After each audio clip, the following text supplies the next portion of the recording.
In this session, we'll discuss about chapter ecosystem. The ecosystem synapses consist ecosystem structure and function, productivity, decomposition, energy flow, ecological pyramids, ecological succession, nutrient cycling, and ecosystem services. Ecosystem is the interaction between the living organism and non-living environment is called ecosystem. The interaction between living organism and non-living environment is called as ecosystem.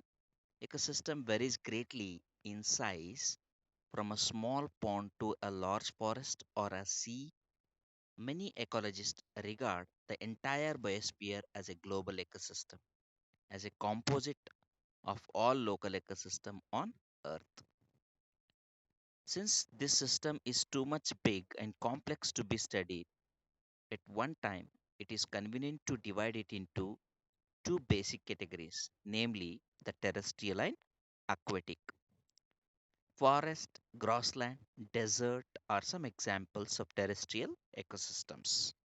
Pond, lake, wetland, rivers, and estuaries are some examples of aquatic ecosystem. Crop fields and an aquarium may also be considered as man-made ecosystem. Interaction, ecosystem structure and function will see students. Interaction of biotic and abiotic components results in a physical structure that is the characteristic of each type of ecosystem. Identification and description of plant and animal species of an ecosystem gives its species composition. Vertical distribution of different species occupying different level is called stratification. Ecosystem structure and function. Components of the ecosystem are seen to function as an unit. What are the components of ecosystem? Productivity, decomposition, energy flow, and nutrient cycle. Some of the basic components of ecosystem we can divide as abiotic components: sunlight, temperature, precipitation, water or moisture, soil or water. Then biotic components includes primary producer, herbivorous, carnivorous, omnivorous, tetravorous, etc. Now we'll discuss description of a pond as an ecosystem. The abiotic components include all dissolved inorganic and organic substances and rich soil deposit at the bottom of the pond. The polar input cycle of temperature, day length regulates the rather of a function of the entire pond.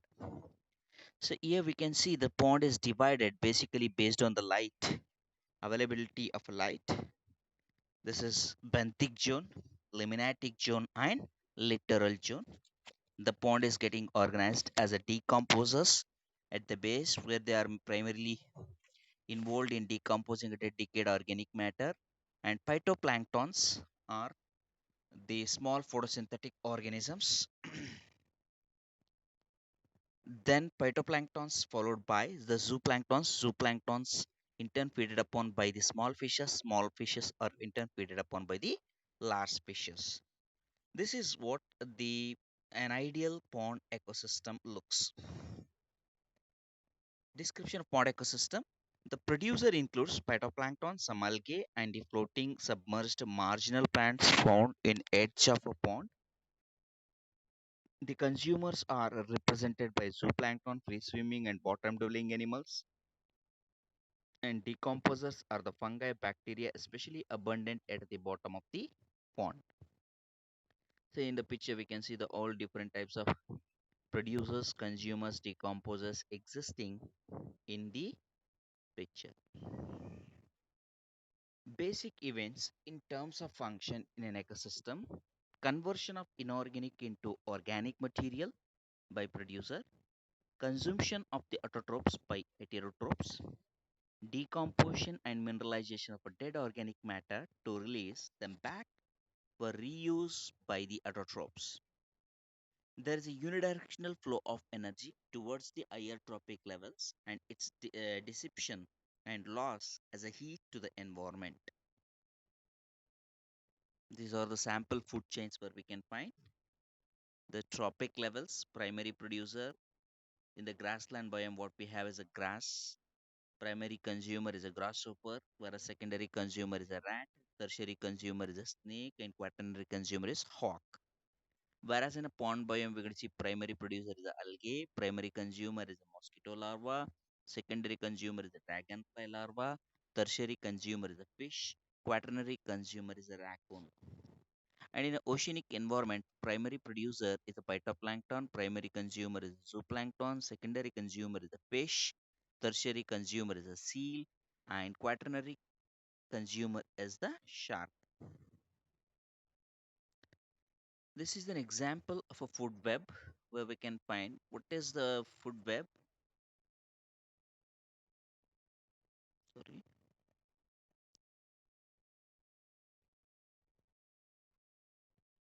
The several food chains are interconnected together to form a food web. Now, productivity.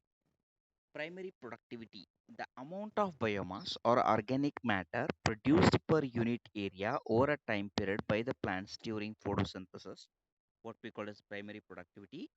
Biomass production is called as productivity. Then, what is gross primary productivity? Is the rate of production of organic matter during photosynthesis.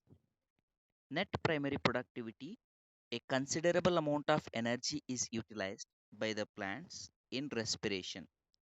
Gross primary productivity minus respiration loss is the net primary productivity.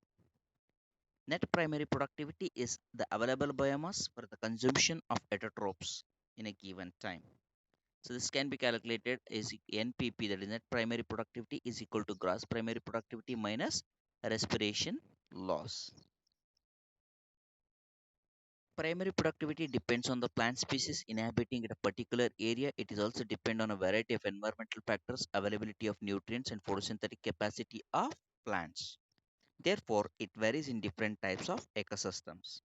The annual net primary productivity of a whole biosphere is approximately 170 billion tons of organic matter.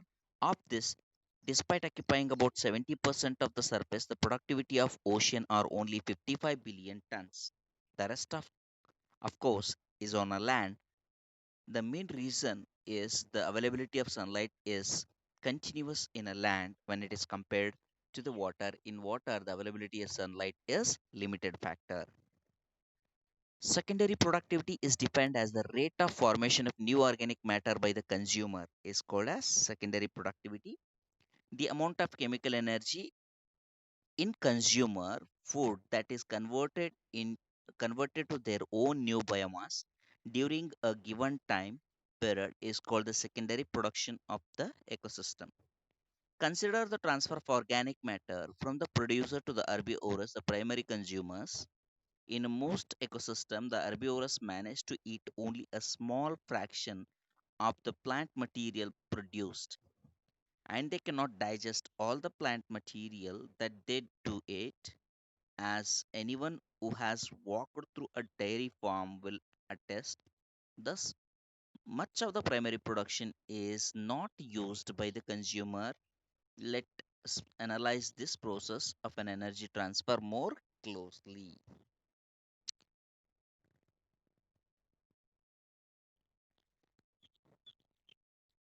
Secondary production is the amount of biomass at a higher trophic levels. It is represent the amount of chemical energy in consumer food that is converted to their own new biomass. Energy transfer between producer and herbivorous and between herbivorous and higher level consumers is insufficient.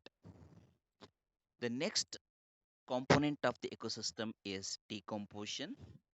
You may have heard of the earthworm being referred to as a farmer's friend. Break down the complex organic material.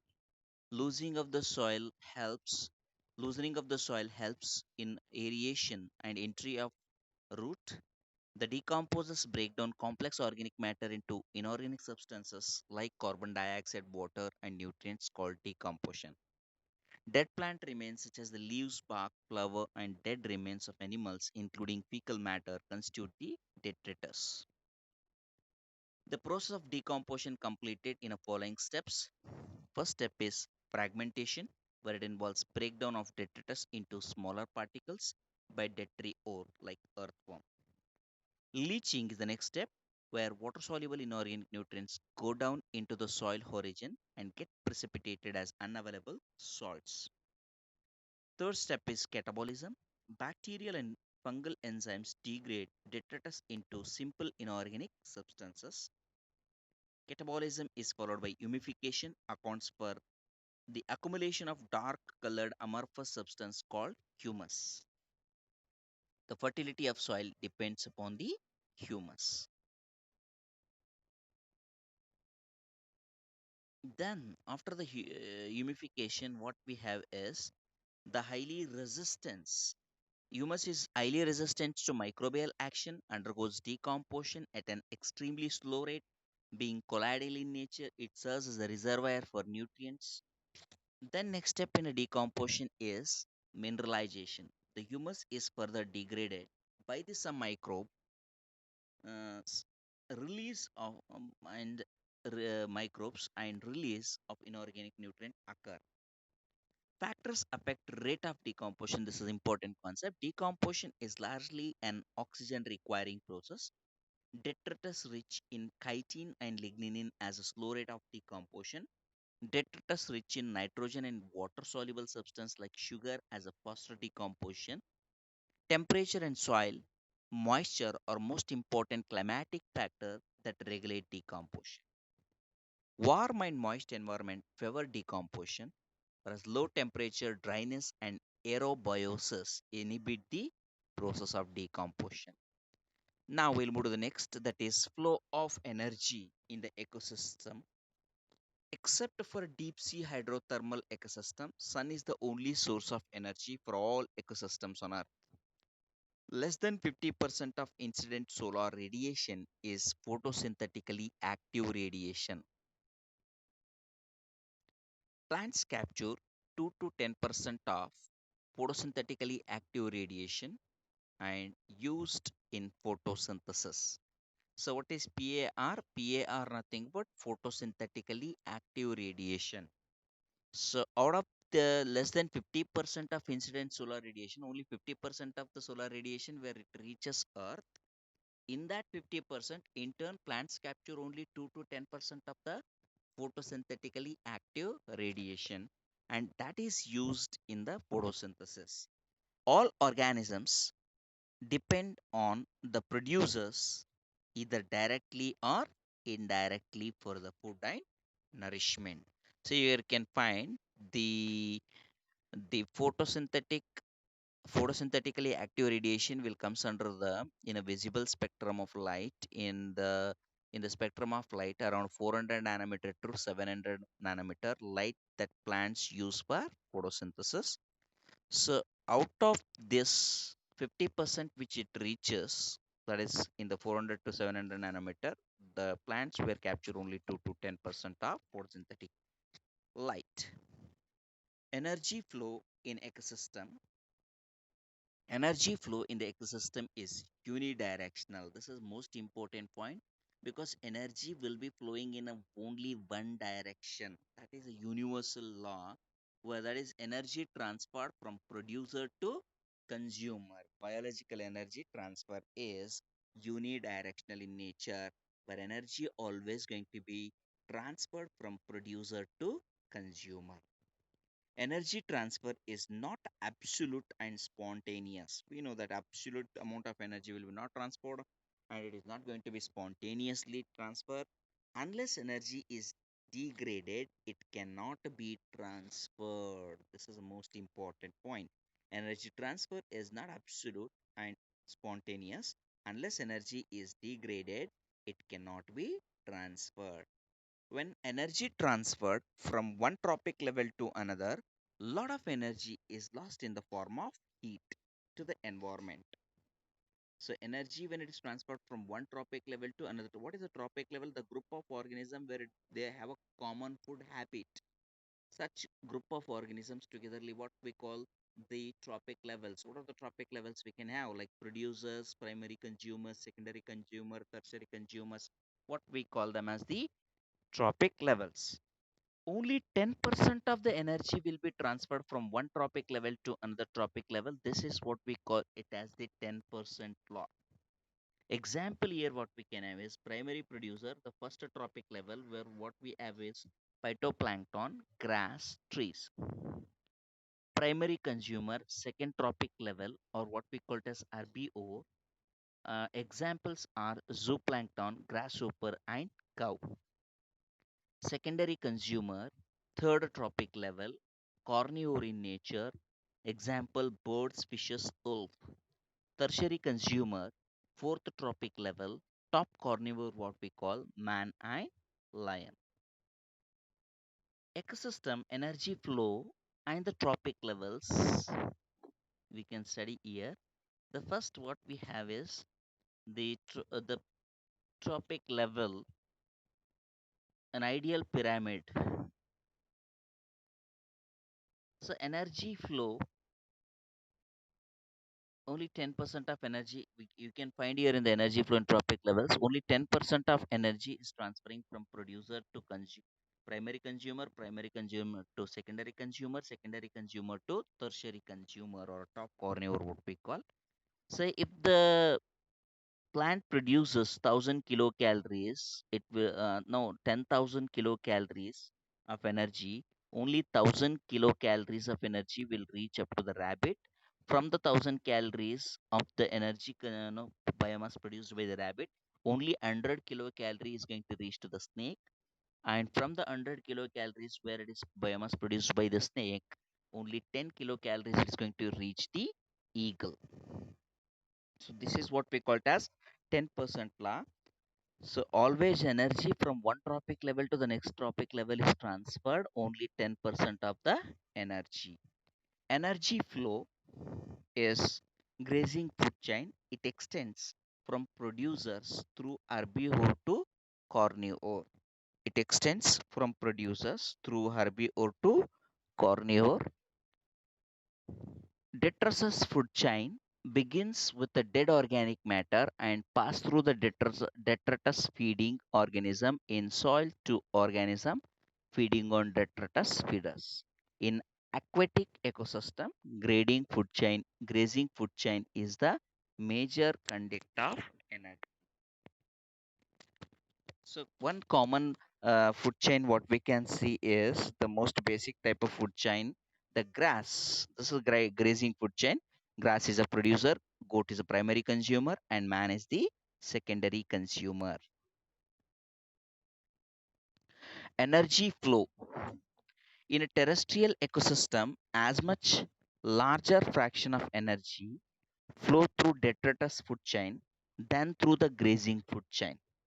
Different food chains are naturally interconnected. Example, a specific herbivore of one food chain may serve as a food of carnivores of other food chains.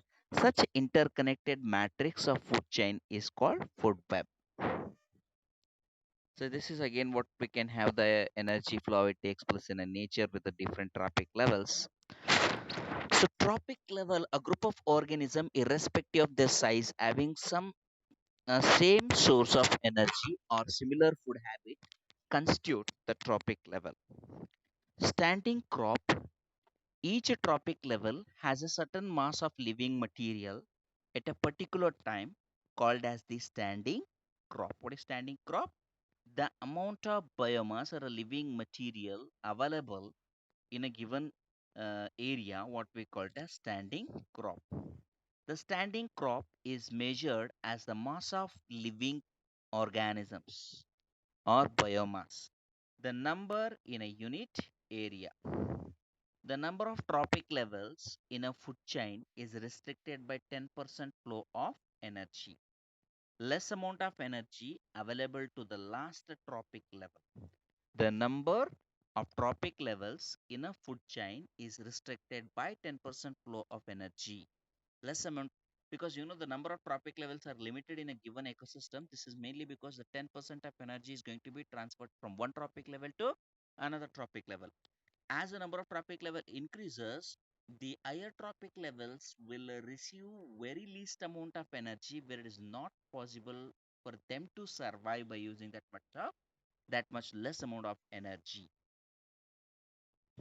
So this is the energy flow through different trophic levels where we can find here the producer, the first trophic level producer plants, and second trophic levels primary consumers, herbivores, where we can have here again the heat loss is taking place from one trophic level to another trophic level, and third trophic level secondary consumers, what we call them as carnivores, and the fourth trophic level tertiary consumer or top carnivores. Sample food chains, the trophic level primary producer, this is again what we have discussed already, the different types of trophic levels. Food chain, the leaves eaten upon by the woodlouse and eaten upon in turn, woodlouse is eaten upon by the blackbird. Now, the ecological pyramids. The base of the pyramid is broad and it narrows down at the apex. What is ecological pyramid? This is graphical presentation of the an ecosystem in a specific graphical way. That is what are the changes taking place in an ecosystem that they are graphically presented. That's what we call as ecological pyramids. The base of the pyramid is broad and it narrows down at the apex. The similar shape is obtained when food or energy relationship between organism at a different trophic level. The relationship can be expressed in terms of number, energy, or biomass. The base of the pyramid represented by producer and the apex is the top consumer. Other trophic levels are in between. In most ecosystem, all the pyramids of number of energy and biomass are upright. First, we will see.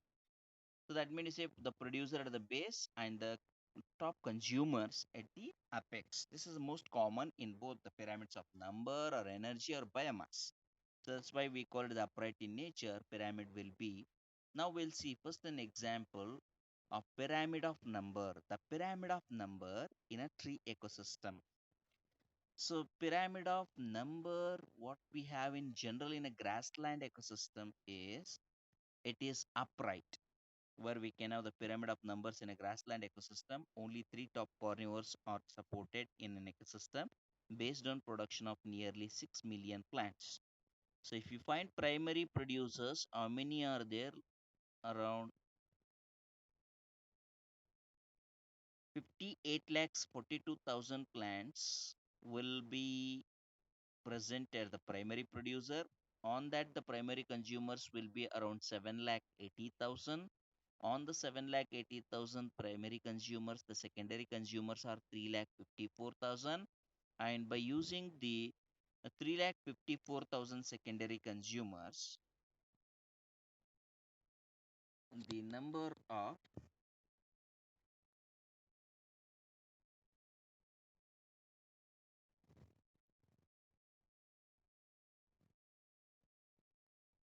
of tertiary consumer is 3. So that's why the pyramid of number in the grassland ecosystem is upright, whereas the pyramid of number in a tree ecosystem, the pyramid of number in grassland ecosystem is upright, whereas the pyramid of number in a tree ecosystem is inverted. Why it is inverted? Because on a one single tree, we are going to see the millions of insects are existing. By feeding on millions of insects, there will be few birds will be existing. So that's what it appears to be inverted. The pyramid of number in a tree ecosystem is inverted. Now, pyramid of biomass. Next pyramid. Pyramid of biomass is upright in the grassland ecosystem, whereas inverted in the aquatic ecosystem. The pyramid of biomass in a sea also inverted because the biomass of fishes is far exceed that of phytoplankton. So here, if you see the pyramid of biomass on the right side, the graph shows decrease in biomass at a higher trophic level. primary producer dry weight is 809 kg per meter square, whereas primary consumer 37 kg per meter square, secondary consumer 11 kg per meter square, tertiary consumer 1.5 kg per meter square. So if you see, the pyramid of biomass in a grassland ecosystem is decreasing as we move from the lower trophic level to higher trophic level. Whereas the pyramid of biomass, inverted pyramid of biomass, small standing crop of phytoplankton support large standing crop of zooplanktons. So here what we have, the primary producers phytoplankton biomass will be around 4 kg per meter square, whereas a primary consumer fish has the 21 kg per meter square. So that's why the pyramid of biomass in a sea is inverted.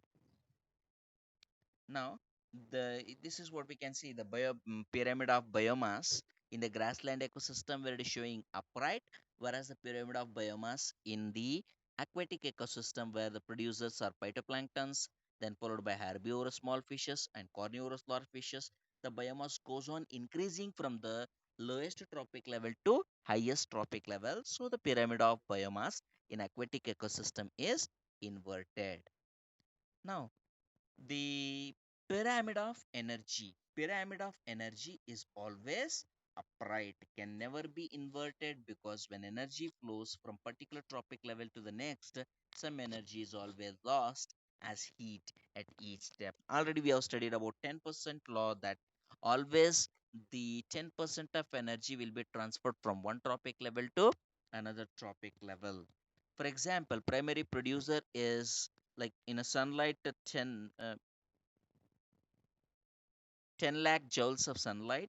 In that, the 10,000 joule will be reached by primary producer, 1,000 will be by the primary consumer, 100 will be joules will be for the secondary consumer, tertiary consumer as only 10 joule. So now here what we are having, pyramid of energy, same primary producers. Limitations of ecological pyramids. Ecological pyramids are having certain limitations. What are the limitations of ecological pyramids? First one is, it does not take into account the same species belonging to two or more trophic levels in a food chain. So, in some of the food chains where we can see the organisms belonging to one or more different trophic levels in a food chain, those organisms are not included, because in a one food chain, if it is a producer, in another food chain, the same will be primary consumer or a secondary consumer. So such organisms are unable to include in ecological pyramids. So what is the first limitation? It does not take into account the species belonging to two or more trophic levels. Second is, it assumes a simple food chain where it never exists in nature. So in nature, it will be very random. Not always a certain producer is going to feed it upon by the certain type of primary consumers. In nature, there will be very complex food chain will be taking place, whereas ecological pyramids assume a simple food chain. It never exists in nature is second limitation. Third limitation, it does not accommodate food web. In ecological pyramid, there's no any explanation about, or else it has been not included the information of the food web in the preparation of ecological pyramids. Now, saprophytes are not given place in ecological pyramids. So, saprophyte is a most important part of the food chain, what we will include under the decomposers. These saprophytes, which will be feeding upon dead decaying material, will plays very important role in the process of decomposition, are not found place in ecological pyramids. So these are the limitations of ecological pyramids. So one more time I'll read the limitations of ecological pyramids. It does not take into account the same species belonging to two or more trophic levels. Second limitation, it assumes a simple food chain. It never exists in a nature. Third is, it does not accommodate the food web. Fourth is, saprophytes are not given place in ecological pyramids. Next is This is what about all ecological pyramid, the tropic level. This is first one is the pyramid of numbers. Second one is the pyramid of biomass in grassland, and third one is pyramid of biomass in um, aquatic environment.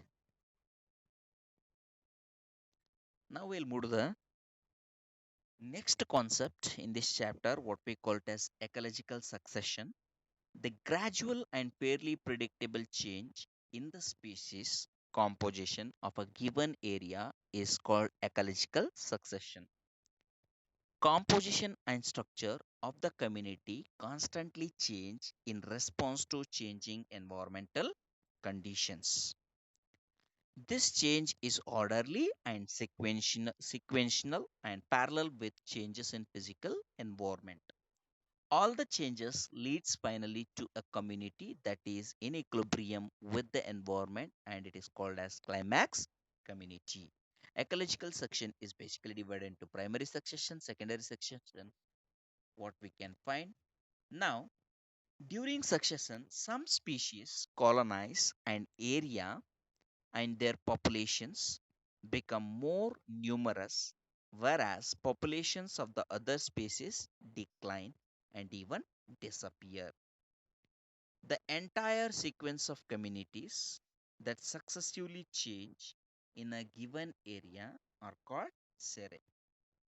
The individual transitional communities are termed as seral stages.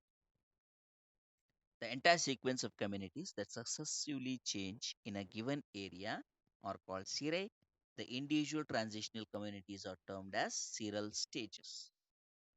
In the successive seral stages, there is a change in the diversity of a species of organisms, increase in the number of species, and total biomass. So, this is the picture is showing the hydrarch succession. Further, we will discuss primary succession. Succession that starts where no living organism are there. These could be the areas where no living organism ever existed, maybe a bare rock or new water body. Examples of primary succession where we can find here the bare rock, the new life is developing. Primary succession occurs in newly cooled lava, bare rock, newly created pond or reservoir. Primary succession happens on surfaces where no soil exists, that is lifeless ground. Example of volcanic eruption or after a glacial melt. Secondary succession that starts in areas that somehow lost all living organisms that existed there. Secondary succession begins in areas where natural biotic communities have been destroyed, such as in abandoned farmlands, burned or cut forest, land that have been flooded. Since some soil or sediment is present, secondary succession is faster than the primary succession.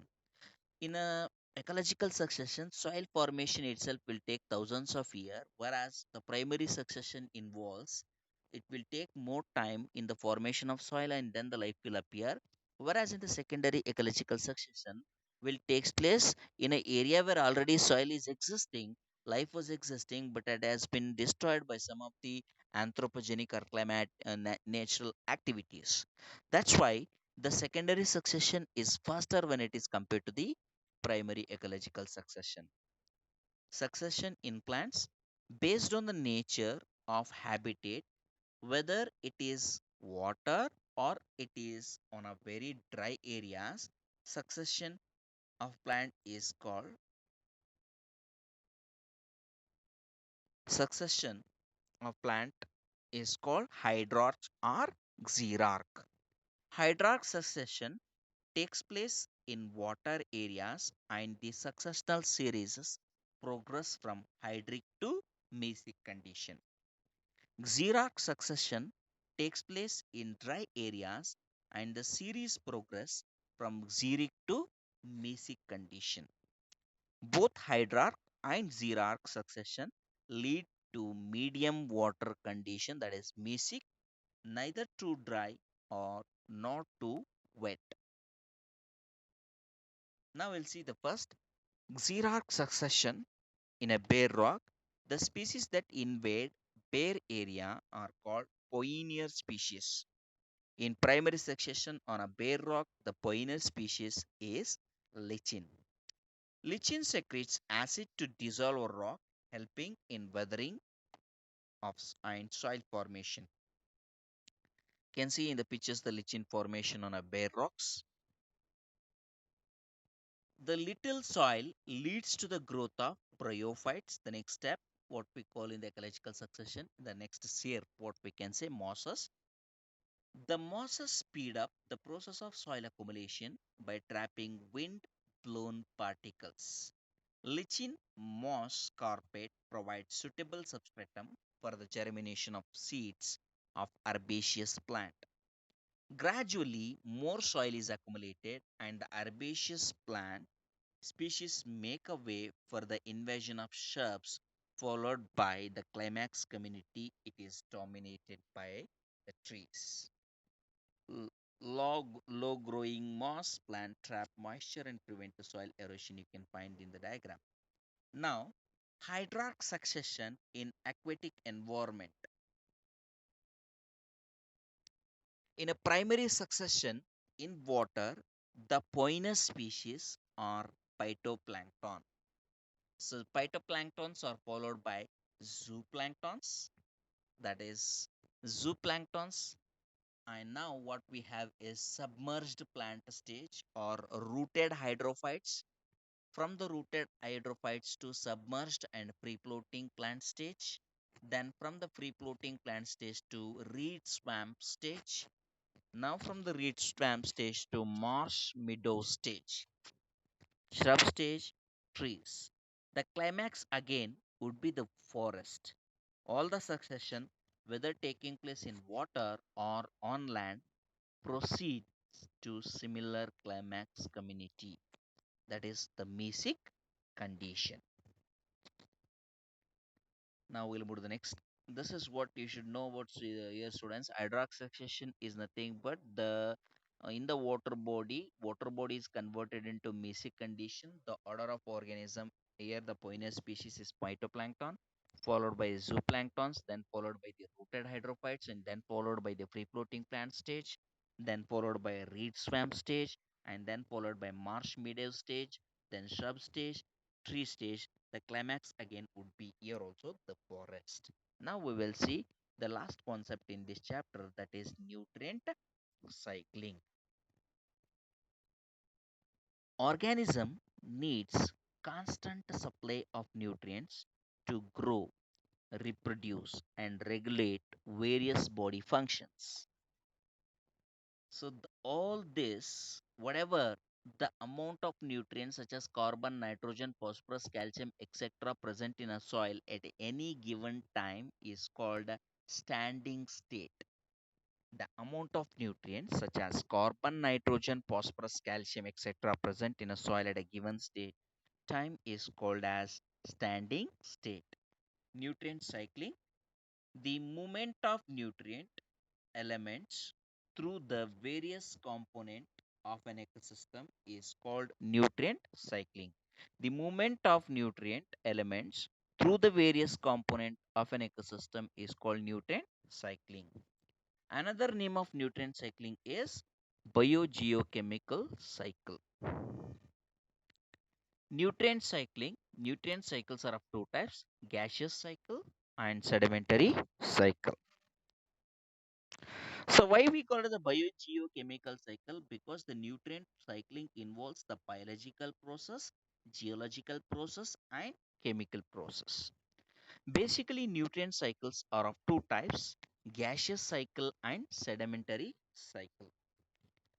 The reservoir of gaseous type of nutrient cycle, nitrogen, carbon, for example, gaseous cycle example, or nitrogen cycle and gas carbon cycle, exist in the atmosphere. So for the gaseous cycle, reservoirs will be exist in the atmosphere.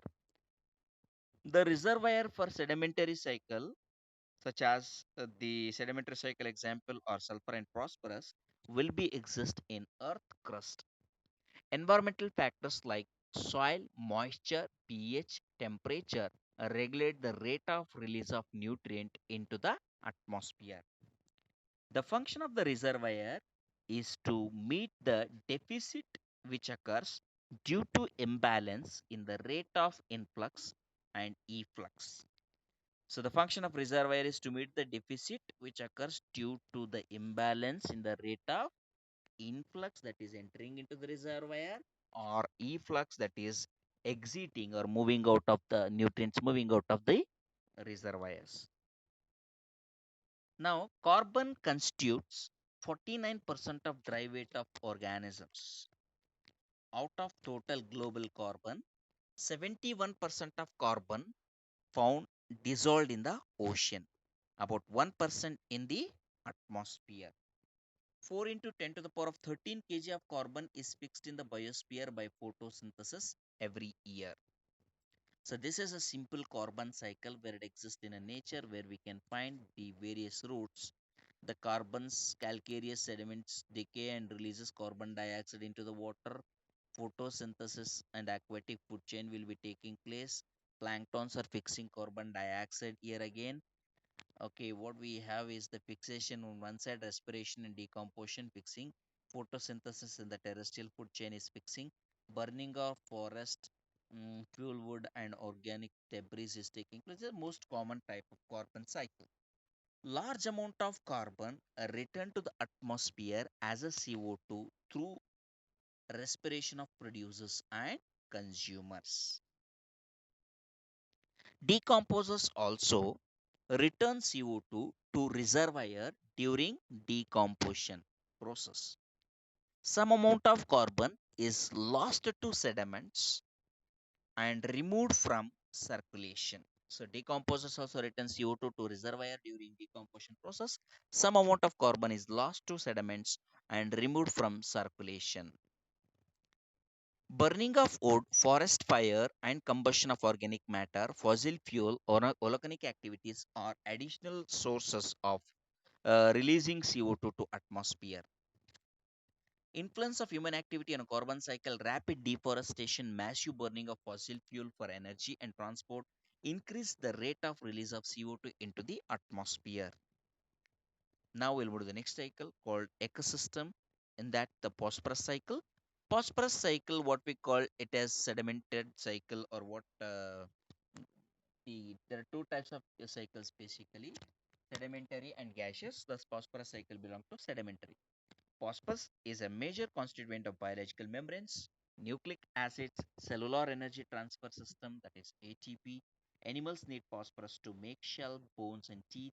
A reservoir pool of phosphorus is the rock which contain phosphorus in the form of phosphates. You can find the simple food chain. From the rock mineral, by weathering process, the phosphorus gets entered into soil solution. So from the soil solution, uptake of roots from the plants will enter into producers. Producers, which when in turn feeded upon by the consumer, as well as producers when they get die, get enter in as a detritus into the chain again. Now detritus get dissolved in the soil solution and form the pool of phosphorus in a soil solution. This will be taking place in a cyclic manner. During weathering of a rock, small amount of phosphates dissolved in the soil solution and are absorbed by the roots of the plants. Herbivore and other animals obtain organic form of phosphorus from plants. The waste product and the dead organism are decomposed by the phosphate solubilizing bacteria, releasing phosphorus back. However, phosphorus cycle differs from carbon cycle. There is no respiratory release of phosphorus into the atmosphere. Atmospheric inputs of phosphorus through rainfall are much smaller. Gaseous exchange of phosphorus between organism and the environment are negligible. Now we'll see the last concept of this chapter, that is ecosystem services. The product of ecosystem process are named as ecosystem service. The products of ecosystem processes are named as ecosystem services. Healthy forest ecosystem purify air and water, mitigate drought and the flood, cycle nutrients, generates for fertile soil, provide wildlife habitat. maintain biodiversity, pollinate crops, provides storage site for carbon, provides aesthetic culture and cultural and spiritual values. So these all are what we call them as the ecological services. And this is the end of the chapter, students. Thank you.